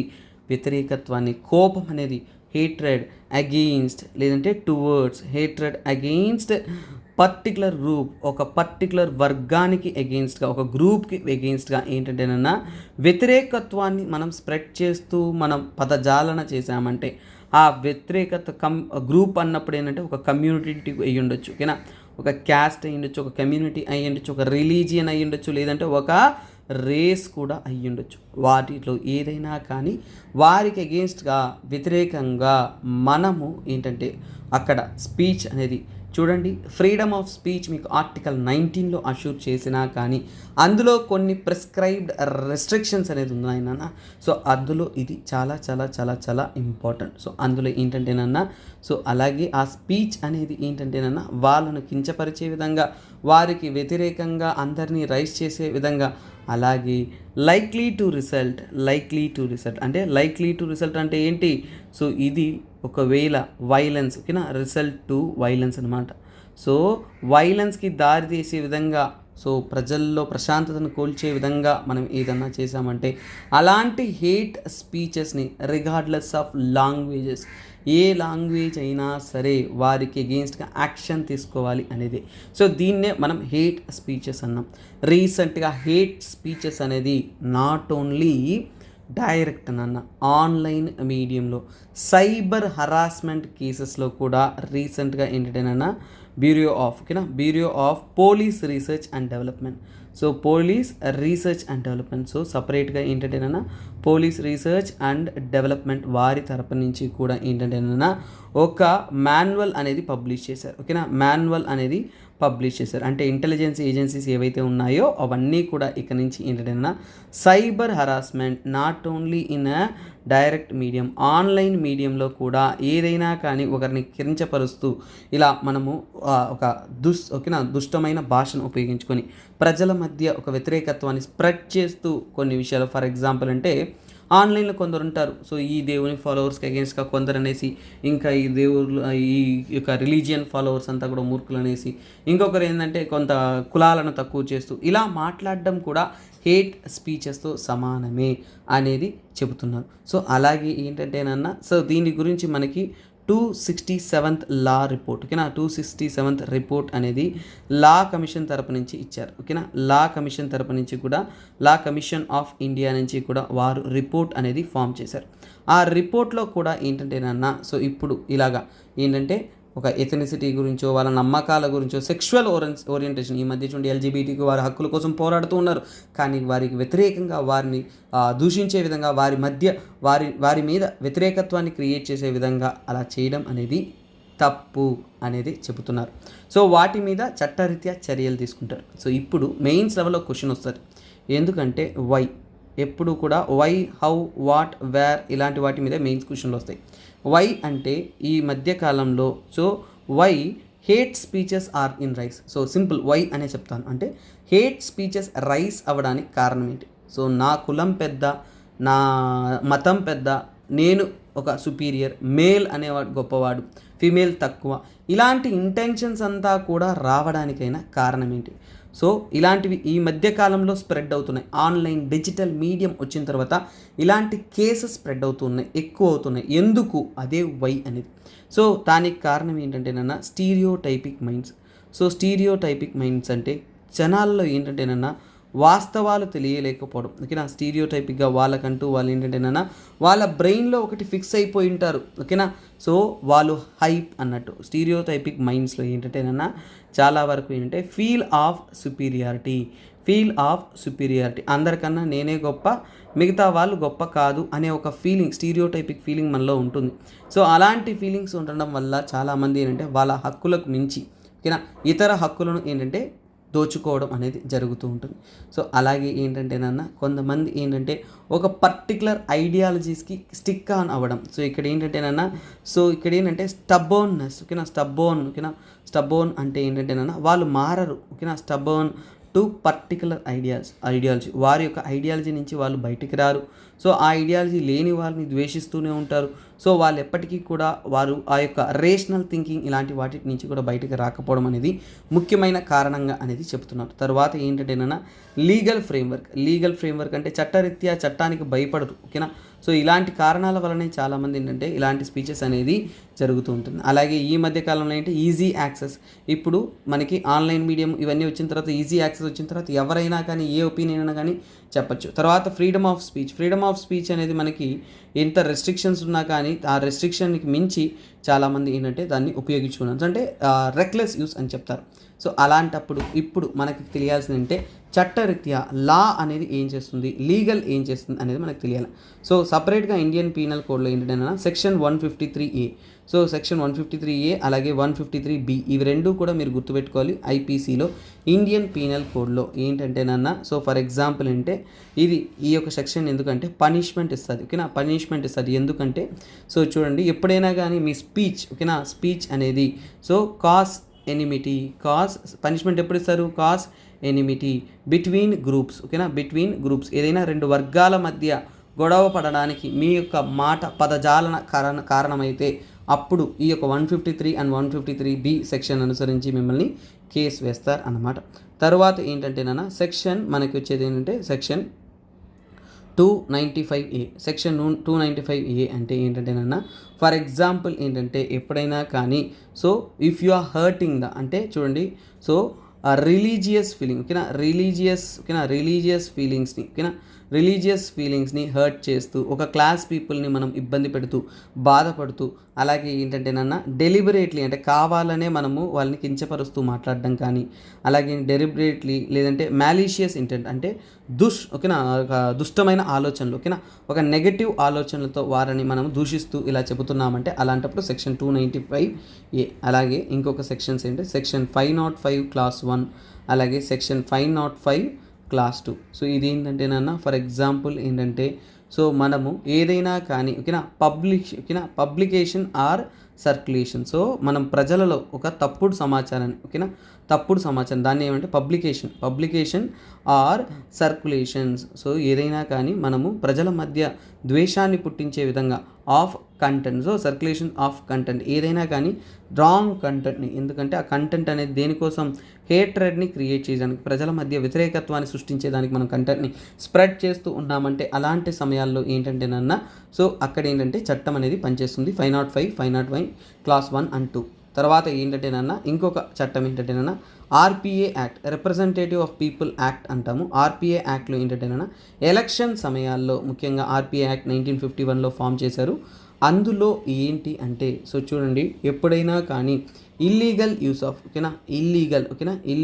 Use of hate speech, so illegal use of freedom of speech, మనకి ఫ్రీడమ్ ఆఫ్ స్పీచ్ ఉందనేసి మన ఇష్టానికి తప్పుడు సమాచారాలు తప్పుడు విషయాలు మాట్లాడి ఎలక్షన్లో గెలవడానికి సో ఏదైనా తప్పుడు దారులు చేశారు అనే దాన్ని ప్రూవ్ చేసి కానీ కేసు ప్రూవ్ అయ్యిందంటే సో అప్పుడు ఆ సమయంలో ఏంటంటేనన్నా సో ఫ్రీడమ్ ఆఫ్ స్పీచ్ని దుష్ప్రయోగం చేశారు అంటే అప్పుడు ఈ యొక్క రిప్రజెంటేటివ్ ఆఫ్ పీపుల్ యాక్ట్ అనుసరించి ఏంటంటే వారందరినీ కూడా కంటెస్టింగ్ ఫ్రమ్ ఎలక్షన్ నుంచి బ్యానిష్ చేయొచ్చు, ఓకేనా, ఎలక్షన్ పార్టిసిపేట్ చేసి ఇలాంటివి చేశారంటే దే క్యాన్ బి బ్యాన్డ్ అనమాట, అంటే ఎలక్షన్లో పార్టిసిపేట్ చేయకుండా అడ్డుకునే ఛాన్సెస్ కూడా ఉంది అనేది చెప్తున్నారు. తర్వాత ఏంటంటే రిప్రజెంటేషన్ ఆఫ్ పీపుల్ యాక్ట్లో సెక్షన్ 123 క్లాస్ 3A మరియు సెక్షన్ 125 ఇవి రెండు కూడా ముఖ్యంగా ఏంటంటే ఫర్ ఎగ్జాంపుల్ ఏంటంటే ఎప్పుడైనా కానీ ఎవరైనా కానీ కరప్ట్ ఎలక్టోరల్ ప్రాక్టీసెస్, చూడండి ఎలక్షన్లో ఏంటంటే కరప్ట్ ప్రాక్టీసెస్ చేసేసి తర్వాత ఏంటంటేనన్నా ప్రజల మధ్య ఓకేనా కరప్ట్ ప్రాక్టీసెస్ తప్పుడు ప్రాక్టీసెస్ చేస్తూ తర్వాత ఏంటంటేనన్నా రిలీజియన్ అంటే అక్కడున్న ఎలక్షన్స్ అనేది మతం వారీగా కులం వారీగా లేదంటే క్యాస్ట్ వారీగా ఇక ఇతర లాంగ్వేజ్ వారీగా ప్రజల మధ్య ద్వేషాన్ని సృష్టించి ఎలక్షన్లో గెలవాలనేసి ఇలాంటి తప్పుడు ప్రయత్నాలు చేస్తే అలాంటప్పుడు కూడా వారిని ఏంటంటేనన్నా బ్యాన్ చేసే అవకాశం అనేది ఉంది. కానీ ఇది చేయని వాళ్ళు ఎవరున్నారో నాకైతే తెలియట్లేదు. మనం రోజువారీగా చూస్తున్నాము అంటే ప్రతిరోజు కూడా ఎలక్షన్స్ అనేది మా వాళ్ళు మీ వాళ్ళు ఇలాంటి పాలిటిక్స్ జరుగుతూనే ఉంది. బట్ స్టిల్ చట్టాలన్నీ కూడా కఠినంగానే ఉంటాయి, కానీ అమలు పరచడమే ఎంత కఠినంగా ఉంటాయో మనకు తెలిసిందే. సరే, ఇప్పుడు మనకు తెలియాల్సింది అంటే వీటి మీద కమిటీస్ ఏమన్నా ఉన్నాయో. ఎప్పుడైనా కానీ కొత్త పదం హేట్ స్పీచెస్ ఒక న్యూ టర్మ్గా చూస్తున్నాం. గత 2 నెలల్లో మనం చూడలేదు ఈ టర్మ్కి క్లియర్ అండర్స్టాండింగ్. మెయిన్స్ లెవెల్లో చదివేటప్పుడు ఏంటంటే 2 నెలల్లో న్యూస్ లేదు. ఈరోజు న్యూస్లో ఉన్నప్పుడు చాలా జాగ్రత్తగా డీటెయిల్గా నోట్స్ రాసేసామంటే ఇదే ఫైనల్ ఎండ్ అనమాట. హిందూ ప్రిపరేషన్కి అతి ముఖ్యమైన ఒక విషయం ఏంటంటే ఇదేనన్న. ఏంటంటే మనం చదువుతున్నప్పుడు ఏంటంటేనన్న ఒక ఆర్టికల్ అనేది 6 నెలలకు ఒకసారి రావచ్చు, కానీ వచ్చినప్పుడు నువ్వు శ్రద్ధగా చదివేవే అంటే అది మెయిన్స్లో వచ్చినప్పుడు సూపర్గా రాయగలవు, లేదంటే నువ్వు రాయలేవు. అదే ఏ ఒక్క స్టూడెంట్ అయిన పరిస్థితి. సో అలాగే చూడండి ఇక్కడ. సో విశ్వనాథన్ కమిటీ, ఓకేనా. సో విశ్వనాథన్ కమిటీ అనేది ఫామ్ అయిందన్న. ఈ విశ్వనాథన్ కమిటీ అనేది 2019లో ఫామ్ అయింది. సో చెప్పాను కదా, ఈ కరెంట్ అఫైర్స్ అనేది మామూలుగా ఎప్పుడు కూడా రెగ్యులర్గా వస్తుంది. సంవత్సరానికి ఒకసారి అయినా కానీ ఇలాంటి న్యూసెస్ అనేది మనకి తగులుతూనే ఉంటాయి. సో చాలా జాగ్రత్తగా అనేది చదవాలి. సో ఇక్కడ ఏంటంటే విశ్వనాథన్ కమిటీ తరపు నుంచి కూడా ఏంటంటేనన్నా వారు కొన్ని ప్రపోజల్స్ తెచ్చారు. అంటే ప్రపోజల్స్ అంటే ఏంటి, ప్రతిపాదన అనేది చేశారు. సో ఏమని ఆ ప్రపోజల్స్లో ఏంటంటేనన్నా సో సెక్షన్, ఓకేనా, సెక్షన్ 153 క్లాస్ 3, ఓకేనా, 153 క్లాస్ సి, ఓకేనా, సి క్లాస్ బి అనేది కొత్తగా ఇంట్రడ్యూస్ చేయాలి. అలాగే 505 క్లాస్ ఏ అనేది సపరేట్గా ఇంట్రడ్యూస్ చేయాలి. సో ఇలా ఇంట్రడ్యూస్ చేయడం వల్ల ఏంటి అంటే ఎవరైనా కానీ, ఓకేనా, ఫర్ ఎగ్జాంపుల్ ఏదైనా కానీ ఓకేనా, ఎవరైనా కానీ తప్పు చేశాడు, కమిట్ అండ్ అఫెన్స్ అంటే ఫర్ ఎగ్జాంపుల్ మాటల ద్వారా, హేట్ స్పీచ్ ద్వారా ఏంటంటే రిలీజియన్ మతాన్ని అవమానపరుస్తూ, అలాగే రేస్ కొంతమంది, ఓకేనా, సో కొన్ని రేసెస్ని అవమానపరుస్తూ, కులాలను అవమానపరుస్తూ, కమ్యూనిటీని, సెక్స్ని, అంటే ఫర్ ఎగ్జాంపుల్ ఒక గ్రూప్ని, మహిళలను కానీ ఇలాంటి వర్గాలను కానీ, ఇలా జెండర్, ఓకేనా, జెండర్ కానీ, బర్త్ని బట్టి, ప్లేస్ ఆఫ్ బర్త్ని బట్టి, రెసిడెన్స్ని బట్టి, ఓకేనా, రెసిడెన్స్ని బట్టి, ఉండే నివాసాన్ని బట్టి, డిజేబిలిటీని బట్టి, అలాగే ఏంటంటే ఇతర లాంగ్వేజ్ని బట్టి కూడా ఇలా ఏ కారణంగా కాను ఎవరినైనా కానీ కించపరిచారు అంటే అప్పుడు వారికి ఏంటంటేనన్నా ఖచ్చితంగా కఠినమైన శిక్ష విధించాలి. అందులో ఏంటంటే 2 ఇయర్స్ అనేది పనిష్మెంట్ అనేది ఇవ్వాలి. 2 ఇయర్స్ జైలు శిక్ష, అలాగే ఏంటంటే సో ప్లస్ 5,000 జరిమానా. సో ఇది స్ట్రిక్ట్గా అనేది ఇంప్లిమెంట్ చేయాలి అనేది చెప్పున్నారు. సో ఇది విశ్వనాథన్ కమిటీ. సో అదే సమయంలో ఇంకొక కమిటీ కూడా ఉన్నింది, అది 2014లో ఏంటంటేనా బేస్బారవ్, ఓకేనా, బెస్బారువా కమిటీ. సో ఇలాంటి కమిటీస్ వచ్చినప్పుడే చాలా శ్రద్ధగా చదవాలి. మీరు ప్రిలిమ్స్లో ఇవి ఉపయోగపడే అవకాశాలు చాలా చాలా ఎక్కువ. సో ఇక్కడ బెస్బారువా కమిటీ ఏంటంటేనన్నా వీరు కూడా ఏంటంటేనన్నా కొన్ని అమెండ్మెంట్స్ అనేది తెచ్చారు, ఓకేనా. వీరు కూడా అమెండ్మెంట్స్ అనేది తెచ్చారు, అంటే కొన్ని సవరణలు అనేది సజెస్ట్ చేశారు. ఆ అమెండ్మెంట్స్లో ఏంటంటేనన్నా సెక్షన్ ముఖ్యంగా ఏంటంటేనన్నా 153 క్లాస్ సిలోను, అలాగే ఏంటంటేనన్నా 509 క్లాస్ ఏలోను, ఐపీసీలోను వీళ్ళు చేంజెస్ తెచ్చారు. అంటే ఏంటంటేనన్నా దీన్ని అనుసరించి వాళ్ళు ఏం చెప్తున్నారంటే 3 ఇయర్స్ ఇంప్రిజన్మెంట్, ఓకేనా, 3 ఇయర్స్ ప్రిజన్ కానీ 3 ఇయర్స్ ప్రిజన్, అలాగే ఏంటంటే ఫైన్, లేదంటే బోత్ అనేది ఖచ్చితంగా విధించాలి అనేది క్లియర్గా అనేది తెలిపారు. సో ఇక్కడున్న కాలంలో ఏంటంటే రానున్న కాలంలో హేట్ స్పీచెస్కి అగెయిన్స్ట్గా ఏంటంటే కఠినమైన చట్టాలని మన గవర్నమెంట్ రూపొందించి ప్రజలను ఏంటంటే ఒక గవర్నమెంట్ అనేది డెమోక్రసీని అద్భుతమైన దారిలో నడిపించడానికి ఇలాంటి హేట్ స్పీచెస్ అనేది ఖచ్చితంగా నిర్మూలించాలి అనేది మనకి గట్టిగా ఉండాలి. సో దానికోసం గట్టి చట్టాన్ని అనేది రూపొందించాలి. సో అలా చేయని పక్షాన సుప్రీంకోర్టు లాంటి ఆర్గనైజేషన్ ముందుకొచ్చి వాటి మీద కఠినమైన చర్యలు కానీ స్టెప్స్ కానీ తీసుకుంటూ వస్తున్నారన్నమాట. So this is a beautiful article అన్న. సో ఓకే గైస్, సో అలా ఈ అంతా కూడా మనము సుప్రీంకోర్టు అంతా తిరిగేసి అలా వెళ్తూ ఉన్నాను. సో అలా వెళ్తూ వస్తుంటే మహిళలంతా కూడా ఒక ప్లకార్డ్స్ పెట్టుకున్నారు. సో మహిళలంతా కూడా మహిళలకు రిజర్వేషన్ కావాలి, ఈ బిల్ చాలా కాలం నుంచి పాస్ అవ్వట్లేదు అనేది చెబుతూ ఉన్నారు. సో ఆ ఆర్టికలే మనం ఇప్పుడు చూడబోతున్నాం. ఎడిటోరియల్లో ఉంటున్న ఒక అద్భుతమైన ఆర్టికల్ అన్న. So women reservation bill cannot wait any longer. మహిళలకు ఓకేనా, సో మనము ఎన్నో ముఖ్యమైన విషయాలు చెప్తున్నాం, ఓకేనా. అంబేద్కర్ కలగన్నారు, సో మనకి కాన్స్టిట్యూషన్ వచ్చింది, ఏవేవో చెబుతున్నాం, కానీ ఇప్పటికీ కూడా పార్లమెంట్లో మహిళలకు తగినటువంటి రిజర్వేషన్ అనేది ఇవ్వలేకపోతున్నాం. సో ఆ రిజర్వేషన్ కోసం పాస్ చేసిన బిల్లే ఈ యొక్క so called bill, that is what our so called reservation of women in politics. So ఈ టాపిక్ ఏంటంటేనా ఉమెన్ ఇన్ పాలిటిక్స్. పాలిటిక్స్లో ఉమెన్ యొక్క పరిస్థితి ఏంటి, వాళ్ళకి తగినటువంటి రిప్రజెంటేషన్ ఉందా లేదా. సో మన పార్లమెంట్ తీసుకున్నామే అనుకోండి. సో చూడండి, మన పార్లమెంట్ తీసుకున్నాము అంటే మన పార్లమెంట్లో మహిళలు ఎంత శాతం? ఓన్లీ 14%. ఓకేనా, 14%. It is highest. అంటే ఇంతవరకు ఉన్న దాంట్లో మహిళలు ఎక్కువగా రిప్రజెంట్ అయ్యింది 14% అంటే అదే ఎక్కువ అంట. చాలా బాధాకరమైన విషయం. సరే, ఇప్పుడు మనకేంటంటేనన్నా చాలామంది ఈ జంతర్ మంతర్లో ఏంటంటేనన్నా ఢిల్లీలో ఏంటంటే ఈ ఉమెన్ రిజర్వేషన్ బిల్ కోసం పోరాటాలు కూడా చేశారు. సో ఇప్పుడు మనకి ఈ యొక్క టాపిక్ హిస్టారికల్గా తెలియాలి. ఈ ఉమెన్ రిజర్వేషన్ బిల్ గురించి మనం మాట్లాడాలి అంటే ఇది మొట్టమొదటిసారిగా వచ్చిందంటే స్టోరీ అనేది 1931లో స్టార్ట్ అవుతుంది. ఏంటంటే అప్పుడు ఉన్నవారు ఏంటంటే బేగం, ఓకేనా, బేగం షా నవాజ్. సో బేగం షా నవాజ్ అనే మహిళ గారు, so important person in history. తరువాత సరోజినీ నాయుడు, ఈ పేరు మీరు వినుంటారు, మర్చిపోరు అనుకుంటున్నాను. సరోజినీ నాయుడు గారు, వీరిద్దరూ కూడా ఏంటంటేనన్నా కలిసి మహిళలకు తగినటువంటి రిప్రజెంటేషన్ ఉండాలి. సో అంటే అబ్జల్యూట్ ఈక్వాలిటీ. సో చూడండి, what is absolute equality? So వారు అడిగింది ఏంటంటేనా absolute equality. So absolute equality in social status అనమాట. సమాజంలో సోషల్ స్టేటస్లో ఏంటంటే మహిళలకు తగినటువంటి సమానత్వం ఇవ్వాలి. సో వాళ్ళ యొక్క ఇంటిగ్రిటీని సంరక్షించాలి అనేది అప్పుడే వాళ్ళు రైజ్ చేశారు. రైజ్ చేస్తూ ఖాళీగా ఉంటారా? వాళ్ళు ఒక లెటర్ కూడా రాశారు. ఎవరికి? Letter to British PM. ఓకేనా, letter to British PM. British PM గారికే డైరెక్ట్గా అనేది లెటర్ అనేది అప్పట్లోనే రాశారన్నమాట. సో స్టేటస్ ఆఫ్ ఉమెన్ని మెరుగుపరచాల. కొత్త కాన్స్టిట్యూషన్లో, కొత్తగా ఫామ్ అవుతున్న కాన్స్టిట్యూషన్లో ఉమెన్ బేస్డ్ సపరేట్ బాడీస్ అనేది ఫామ్ చేయాలి అనేది కూడా చెప్తారు. సో అలాగే ఏంటంటేనా కాన్స్టిట్యూయెంట్ అసెంబ్లీ, ఓకేనా, మనకి కాన్స్టిట్యూయెంట్ అసెంబ్లీ ఫామ్ అయ్యేటప్పుడు, ఓకేనా, కాన్స్టిట్యూయెంట్ అసెంబ్లీ ఫామ్ అయ్యేటప్పుడు సో అందులో కూడా ఏంటంటేనన్నా ఈ యొక్క డిస్కషన్ అనేది వస్తుంది. ఏంటది? కాన్స్టిట్యూయెంట్ అసెంబ్లీలో కూడా ఏంటంటేనన్నా మహిళలకు రిజర్వేషన్ ఇవ్వాలి అని. కాకపోతే కాన్స్టిట్యూయెంట్ అసెంబ్లీ అనేది మహిళా రిజర్వేషన్ అనేది రిజెక్టెడ్ అని. ఏంటంటే అన్నెసరీ, అంతేం అవసరం లేదు ఇప్పుడు మహిళలకు అంత రిజర్వేషన్ అనే విధంగా చులకనగా తీసుకోవడం అనేది జరిగింది కాన్స్టిట్యూయెంట్ అసెంబ్లీని.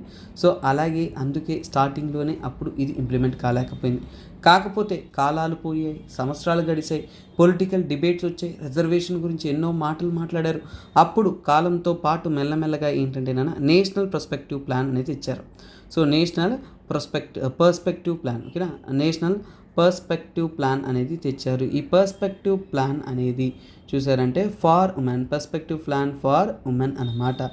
That to in 1988. సో 1988లో ఫామ్ అవుతూ అప్పుడు వాళ్ళు మహిళల యొక్క హక్కు కోసం మాట్లాడుతూ ఏంటంటేనన్నా పంచాయత్లో, సో గుర్తుపెట్టుకోండి, పంచాయత్ లెవెల్లో, పంచాయతీ లెవెల్లో ఏంటంటేనన్నా పంచాయతీ టు పార్లమెంట్, అంటే పంచాయతీ లెవెల్ నుంచి కూడా పార్లమెంట్ లెవెల్ వరకు కూడా మహిళలకు సరైన మోతాదులో రిప్రజెంటేషన్ ఇవ్వాలి అని చెప్పారు. ఈ యొక్క రికమెండేషన్, నేషనల్ పర్స్పెక్టివ్ ప్లాన్ యొక్క రికమెండేషన్ అనుసరించి ఇంప్లిమెంట్ చేస్తూ 73వ అమెండ్మెంట్, 73rd మరియు 74th amendment, 73rd and 74th amendments అనేది తెచ్చారు. సో అందులో ఈ అమెండ్మెంట్స్ని అనుసరించి ఏంటంటేనన్నా పంచాయతీ రాజ్, ఓకేనా, పంచాయత్ రాజ్లో, సో పంచాయతీ రాజ్ ఇన్స్టిట్యూషన్స్ అన్నింటిలో కూడా ఏంటంటే 1/3 సీట్స్ అనేది మహిళలకు రిజర్వ్ చేశారు. ఈరోజు మీరు గ్రామ స్థాయిలో మహిళా సర్పంచ్లు ఉన్నారు, ఎలక్ట్ అవుతున్నారు అనుకుంటున్నారు అంటే దానికి కారణం ఏంటంటే ఇదేనన్న 74th అమెండ్మెంట్ యాక్ట్. సో దాన్ని అనుసరించి 1/3 సీట్స్ అనేది మహిళలకు. అలాగే అర్బన్ లోకల్ బాడీస్లో కూడా, అంటే మున్సిపల్ ఎలక్షన్స్, ఓకేనా, మున్సిపాలిటీ ఎలక్షన్స్ అవన్నీ కూడా అర్బన్ లోకల్ బాడీస్, వాటి యొక్క ఎలక్షన్స్లో కూడా మహిళలను ఖచ్చితంగా 1/3 రిప్రజెంట్ చేయాలి అనేది స్ట్రిక్ట్గా అనేది చెప్పేశారు. సో అందుకని ఏంటంటే ఇది సక్సెస్ఫుల్గా అనేది ఇంప్లిమెంట్ చేశారు. మరి ఇక్కడ వరకు సంతోషం. కానీ ఇప్పుడు బిల్, ఓకేనా, సో ఈ ఉమెన్ రిజర్వేషన్ బిల్ దేని గురించి మాట్లాడుతుంది, ఓకేనా, ఈ ఉమెన్ రిజర్వేషన్ బిల్ అనేది దేని గురించి మాట్లాడుతుందంటే దిస్ స్పీక్స్ అబౌట్ 33% సీట్స్, ఓకేనా, 33% సీట్స్ అనేది ముఖ్యంగా ఏంటంటే లోక్సభ అండ్ రాజ్యసభ, మన పార్లమెంట్లో లోక్సభ అండ్ రాజ్యసభలో ఖచ్చితంగా 33% సీట్లు అనేది మహిళలకు రిజర్వేషన్ చేసి ఉండాలి అనేది చెబుతున్నారు. సరే, దీనికోసం పోరాటాలు ఎప్పటి నుంచి స్టార్ట్ అయిందంటేనన్నా ఫస్ట్ ఏంటంటే ఫస్ట్ బిల్ దీనికి సంబంధితమైనది ఏంటంటే లోక్సభలో ఇంట్రడ్యూస్ చేశారు. లోక్సభలో 81వ అమెండ్మెంట్ యాక్ట్, ఓకేనా. సో దాన్ని మనం 81st అమెండ్మెంట్ యాక్ట్ అంటాము. 81st అమెండ్మెంట్ యాక్ట్గా అనేది ఇంట్రడ్యూస్ అనేది చేశారు. 81st అమెండ్మెంట్ యాక్ట్గా ఇంట్రడ్యూస్ చేసినా కానీ ఇది ఎప్పుడు 1996లో ఇంట్రడ్యూస్ చేశారు. కాకపోతే ఇది కూడా ఏంటంటే రిజెక్టెడ్, అంటే అప్రూవల్ పొందలేదు, ఓకేనా. సో అంటే హౌస్ ల్యాప్స్ అయిపోతుంది, ఓకేనా. సో అంటే దానికి రిజెక్టెడ్ అని చెప్పకూడదు, మనం హౌస్ ల్యాప్స్డ్ అని చెప్పాలి, ఓకేనా. హౌస్ ల్యాప్స్డ్ అంటే అప్పుడుంటున్న పార్లమెంట్ సెషన్ అనేది క్లోజ్ అయిపోయింది. సో అందరితో బిల్ కూడా డిస్కంటిన్యూ అయిపోయింది. సరే దీన్ని ఎలాగైనా సరే మనం వదలము, తగ్గేదే లేదు అనే విధంగా 1998లో ట్రై చేశారు, 1999లో ట్రై చేశారు, 2002లో ట్రై చేశారు, 2003లో ట్రై చేశారు, ఇప్పుడు ట్రై చేస్తూ ఉన్నారు. అంటే మెజారిటీ ఓట్లంతా చూడండి, ఇక్కడ లాజిక్ అంతా ప్యాట్రియార్కల్ జెంట్స్ ఉన్నారు అక్కడ మన పార్లమెంట్లో. సో అందుకనే వాళ్ళు ఎలా ఓట్ చేస్తారు, మహిళలకు 33%, సగానికి సగం ఇవ్వాలి యాక్చువల్గా, అవునా కదా. 50% మహిళలు ఉండాలి, 50% మేలు ఉండాలి. కానీ ఇక్కడ 33% ఇవ్వడానికి అక్కడ ఉన్న జెంట్స్ అనేవాళ్ళు ఆ యొక్క ప్యాట్రియార్కల్ మైండ్ సెట్లో ఏంటంటే ఓట్లు వేయట్లేదు. This is one thing, saddest thing. India యొక్క సాడెస్ట్ ట్రూత్ ఇక్కడ కనబడుతుంది అన్న. ఖచ్చితంగా మనం ఒప్పుకోవాల్సిన కొన్ని చేదు నిజాలు చాలా ఇంపార్టెంట్ అన్నమాట. అందులో ఏంటంటే నేపాల్, గుర్తుపెట్టుకొని, నేపాల్, పాకిస్తాన్ ముస్లిం దేశం, మహిళలకు హక్కులు లేవు, ఇవన్నీ డైలాగులు వేస్తూ ఉంటాం. తర్వాత శ్రీలంక, ఓకేనా. శ్రీలంక వెనకబడింది, నేపాల్ వెనకబడింది, బంగ్లాదేశ్, ఓకేనా. బంగ్లాదేశ్ ఇంకా ముస్లిం దేశం, మహిళలకు ప్రముఖమైన రిప్రజెంటేషన్ లేదంటాం. కానీ ఇవన్నీ కూడా డూయింగ్ బెటర్ దెన్ ఇండియా, ఓకేనా. డూయింగ్ బెటర్ దెన్ ఇండియా అంటే మన ఇండియా కంటే కూడా మహిళల యొక్క రిప్రజెంటేషన్ అనేది ఈ దేశాలలో హయ్యర్ బాడీలో చాలా అద్భుతంగా అనేది ఉందన్నమాట. This is one sad thing. So కాకపోతే రిజర్వేషన్ ఇస్తేనే అద్భుతంగా ఉంటుందన్న. పంచాయతీ రాజ్లో మహిళలు ఇంతకుముందు ఎలక్ట్ అయ్యే వాళ్ళు కాదు. ఎప్పుడైతే 1992-93 నుంచి చట్టం రూపొందించారో అప్పటి నుంచి మహిళలు రిప్రజెంట్ అవుతున్నారు. ముందు మిత్స్ ఉండేవి, మహిళలు పాలిటిక్స్లోకి సంబంధం లేదు, వాళ్ళకి పాలిటిక్స్ చేయలేరు అనేది ఒక విషయం జరిగేది. కానీ ఇప్పుడు అద్భుతమైన గవర్నెన్స్ అన్నిట్లో కూడా చాలా అద్భుతంగా ఉన్నారు. అలాగే కరప్షన్, మహిళలు అంటే కరప్షన్ తక్కువనన్నా ఒక్కసారి చూడండి, కరప్షన్ లెవెల్స్లో మహిళలు చాలా చాలా చాలా చాలా చాలా తక్కువ ఉంటారు. సో మహిళలు టాప్ స్కేల్లో వస్తున్నప్పుడంటే కరప్షన్ తగ్గిపోతూ వస్తుంది. అలాగే ఏంటంటే అందరి యొక్క న్యూట్రిషన్ స్ట్రెంత్ కానీ, పేదలు, చిన్నపిల్లలు, వాళ్ళ యొక్క ఆరోగ్యము, అలాగే మహిళలు, తాగునీరు, అలాగే లిక్వర్ బ్యాన్, ఇలాంటి చాలా మెరుగైన నిర్ణయాలు తీయగలిగిన వాళ్ళు మహిళలు. సో అందుకనే ప్రాపర్ అయిన రిజర్వేషన్ అనేది ఖచ్చితంగా ఇవ్వాలి. That is very very very very crucial అన్నమాట. సో ఓకే గాయస్, సో ఇక్కడ మన ఆప్షనల్ ఇన్ఫినిటీ కోర్స్ గురించి తెలుసుకుందాము. కొత్త బ్యాచెస్ అనేవి స్టార్ట్ అవుతున్నాయి. సో 30 ఏప్రిల్లోగా మీరు జాయిన్ అవుతున్నారు అంటే మీకు అద్భుతమైన అవకాశం. రికార్డెడ్ కోర్సెస్ 20,000 రూపీస్కును, లైవ్ అండ్ రికార్డెడ్ 25,000 రూపీస్కును మీకు అందుబాటులో అనేది ఉంటుంది. Kindly utilise this golden opportunity అన్నమాట. సో ఓకే స్టూడెంట్స్, అలా మహిళల హక్కుల గురించి అన్నిటి గురించి మాట్లాడేసి అలా మన ఊరికి వచ్చేద్దాము అనేది నేను ఫ్లైట్ ఎక్కుదామని వచ్చాను. ఫ్లైట్ ఎక్కుదామని వచ్చినప్పుడు సెక్యూరిటీ ఏజెంట్స్ అంతా కూడా ఒక డిస్కషన్ చేస్తున్నారు. ఇక మన ఉద్యోగాలు పోతాయి, కొత్తగా సెక్యూరిటీ అనేది వస్తుంది ఎయిర్పోర్ట్ గురించి అనేది మాట్లాడుతూ ఉన్నారు. సో ఈ టాపిక్ అనేది మీకు జిఎస్ పేపర్ 3లో మనకి ఏంటంటే ఇంటర్నల్ సెక్యూరిటీలో సో మీకు వస్తుందన్న. సో ఏంటి దీని గురించి అంటేనన్నా 3 విషయాలు మీరు దీని గురించి నేర్చుకోవాలి. ఏంటి సార్, ఇక్కడ చూడండి, ఈ ఇమేజ్లో చూడండి ఎవరున్నారు. ఎయిర్పోర్ట్లో ఇక్కడ ప్రజలు ఎంటర్ అవుతున్నప్పుడు ఇక్కడ నుంచి మీ పోలీస్ అనేవాళ్ళు, మీరు ఫ్లైట్ ఎయిర్పోర్ట్ ఎప్పుడన్నా ట్రావెల్ అయ్యిందంటే మీకు ఈ ఐడియా ఉంటుంది ఏంటంటేనన్నా. సో ఎయిర్పోర్ట్లో వచ్చేసి మనకి సెక్యూరిటీకి ఉన్న వాళ్ళు ఎవరంటేనన్నా central industrial security force, CISF ఒరిజినల్గా వచ్చేసి ఇండస్ట్రియల్ సెక్యూరిటీ కోసం ఫామ్ చేసిన ఒక ఆర్గనైజేషన్. వారే ఎయిర్పోర్ట్ సెక్యూరిటీ అనేది చూసుకుంటూ ఉండేవాళ్ళు. కాకపోతే గవర్నమెంట్ ఏం చెబుతుందంటే యునైటెడ్ స్టేట్స్ ఆఫ్ అమెరికా, యూఎస్లో ఏంటంటే 2001లో ఒక దారుణమైన ఫ్లైట్ ఇన్సిడెంట్స్ అనేది జరిగిన తర్వాత ఏంటంటేనన్నా, సో ఇక్కడ ఏంటంటేనన్నా టెర్రరిస్ట్ అటాక్స్ జరిగిన తర్వాత మనం జాగ్రత్త పడాలి అని నిర్ణయించుకుని యూఎస్ అనేవాళ్ళు సపరేట్గా టీఎస్సీ అనేది ఫామ్ చేశారు. సో అంటే ఎయిర్పోర్ట్ సెక్యూరిటీ కోసం సపరేట్ ఆర్గనైజేషన్ ఫామ్ చేశారు. అదేవిధంగా మన ఇండియా కూడా పనిచేయాలి అనే విధంగా, క్రియేట్ చేయాలి అనే విధంగా ఐడియాస్ సఫికేట్ అవుతూ ఉన్నాయి. సో దాంట్లో భాగంగా ఏంటంటేనన్నా మన ఇండియా అనేది ఇప్పుడు ఏంటంటే కొత్త ఆర్గనైజేషన్ అనేది ఫామ్ చేస్తున్నారు అనేదే వీళ్ళిద్దరూ మాట్లాడుకుంటే నేను విన్నాను అనమాట. సరే వాళ్ళు ఏం మాట్లాడుకున్నారు, నేనేం విన్నాను అనేది మీకు ఒక్కసారిగా అర్థమయ్యేలా చెప్తాను.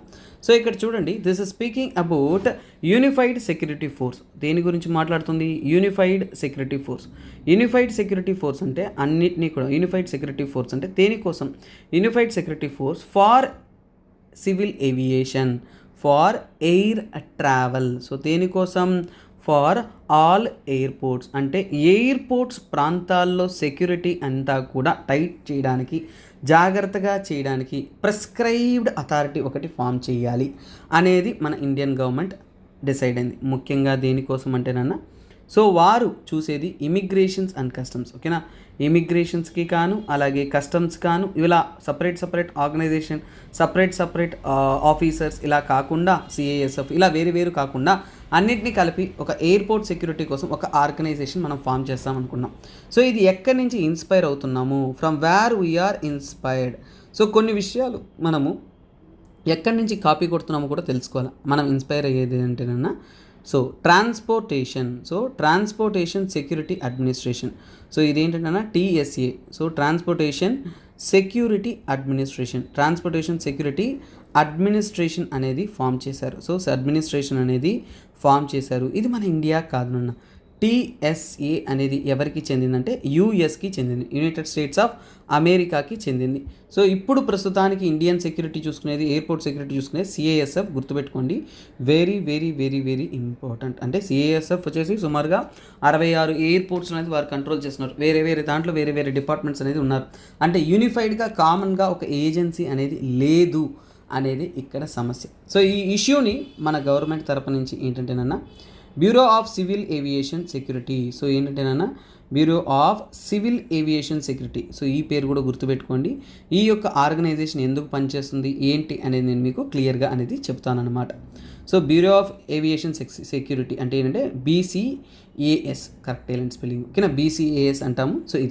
సో ఇది ఎలా ఫంక్షనింగ్ చేస్తుంది ఏంటి అనేది మనం చూసుకుంటాం. సో ఆల్రెడీ చెప్పాను, టీఎస్ఏ ఎప్పుడు ఫామ్ అయిందంటే యూఎస్లో 2001లో టెర్రరిస్ట్ అటాక్స్ ఎక్కువ అవుతున్నాయి కాబట్టి వాటిని అరికట్టడానికి సపరేట్గా ఒక ఏజెన్సీ అనేది ఫంక్షనింగ్లో అనేది ప్రారంభించడం అనేది జరిగింది యూఎస్ఏ తరపు నుంచి, అమెరికా తరపు నుంచి.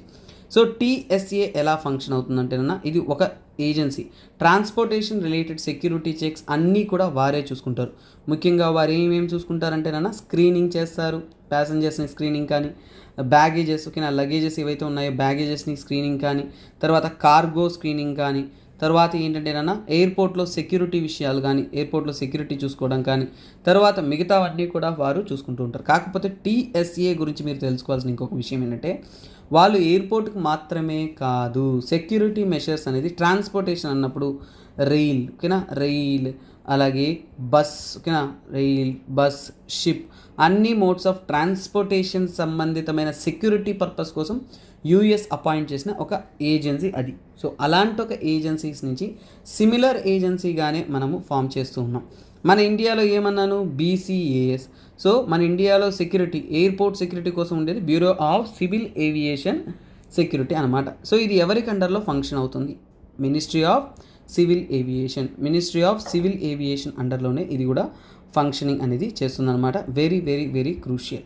సో అలాగే ఏంటంటేనన్నా, సో ఇది యాక్చువల్గా ఎప్పుడు ఫామ్ అయిందంటే 1978లో ఒక కమిటీ ఫామ్ చేశారు. దాన్నే పాండే కమిటీ అన్నారు. ఇలా పాండే కమిటీ రికమెండేషన్ ప్రకారం మన ఏవియేషన్ ఫీల్డ్ అనేది అద్భుతంగా పెరుగుతూ ఉంది. మనం జాగ్రత్తలు తీసుకోవాలి, సంరక్షించుకోవాలి. ఇంటర్నేషనల్ అండ్ డొమెస్టిక్ ఫ్లైట్స్ అన్నింటినీ కూడా చాలా జాగ్రత్తగా చెక్ చేయాలి. కాబట్టి ఈ యొక్క ఆర్గనైజేషన్ అనేది ఫామ్ చేస్తుంది. సో ఈ ఆర్గనైజేషన్ వచ్చేసి మనకి చాలా వరకు సేఫ్టీ, సెక్యూరిటీ అన్నీ కూడా వీరే చూసుకుంటూ ఉంటారు. సేఫ్టీ అంటే అన్నీ వచ్చేస్తుంది, ఎయిర్పోర్ట్లో స్టార్టింగ్ ప్యాసింజర్ చెక్ నుంచి, లగేజ్ చెక్ నుంచి ప్రతి ఒక్కటి కూడా వీళ్ళే చూసుకొని అద్భుతంగా అనేది జరుపుతూ ఉన్నారు. సో మరి ఇప్పుడు ఇండియాకి రిక్వైర్మెంట్ ఎందుకు వస్తుంది అంటే, మన ఇండియాలో ఏవియేషన్ అనేది చాలా వేగవంతంగా అనేది గ్రో అవుతుంది. మన ఇండియా తీసుకున్నారు అంటే ఇండియాలో సుమారుగా ఏంటంటేనన్నా 148 ఎయిర్పోర్ట్స్ ఉన్నాయి, 148 ఎయిర్పోర్ట్స్ ఉంటే అందులో ఏంటంటేనన్నా 66లో మాత్రం సిఐఎస్ఎఫ్ అనేది, ఓకేనా. సో సిఐఎస్ఎఫ్ అంటే సెంట్రల్ ఇండస్ట్రియల్ సెక్యూరిటీ ఫోర్స్ అనేది డిప్లాయ్ అయినారు.